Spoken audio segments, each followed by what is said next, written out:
Pakatan Harapan sendiri melambung hujah ini seolah-olah ini hujah yang konkret mematikan, hujah pembangkang. Saya jadi pelik.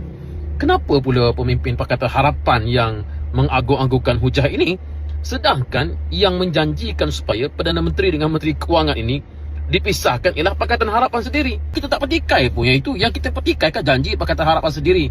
Kalau begitulah cara pemimpin-pemimpin parti komponen kerajaan berhujah, maknanya selepas daripada ini, apa jua janji yang dikemukakan di dalam parlimen, dalam manifesto, boleh jadi tidak akan dilaksanakan dengan mengemukakan pelbagai alasan-alasan. Bila kita minta nak laksana, mereka akan berhujah dengan hujah-hujah seperti semalam lah. YB Fadli Syahari, ahli parlimen Pasir Mas ni.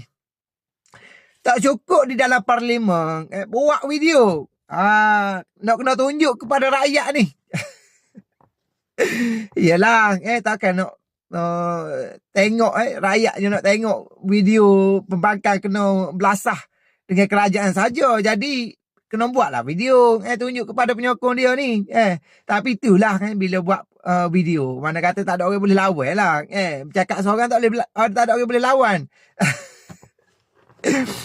Sebelum tu aku nak bagi tahulah, kalau pemimpin PAS ni, kalau nak kritik pasal lain, aku okey, beres je. Boleh dipertimbangkan lah. Tetapi janganlah duk bercakap pasal janji. Sebab, kita orang Kelantan ni, geng-geng selain daripada Walaung ni, hari ni pun tak ramai dah tinggal Walaung je. Kita tahu, kalau nak bercakap soal janji pemimpin PAS di Kelantan ni, tak payahlah. Tak payah.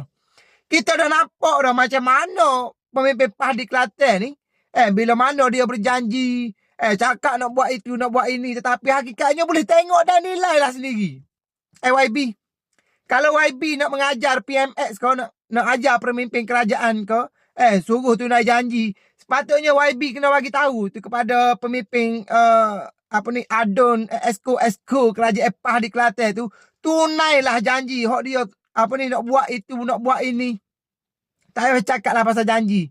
Kalau pasal lain boleh dipertimbangkan, tapi kalau soal janji tak payahlah YB. Tapi itulah YB dah suruh nampak berlawan ni, bila mana kalau hujah di dalam sidang parlimen, buat video. Penyokong dia kak, bila mana dengar ucapan daripada pemimpin dia kak, percaya je lah, sokong lah. Lepas tu kata macam-macam kepada pemimpin kerajaan, kita tahu dah. Itu adalah permainan pemimpin PAS.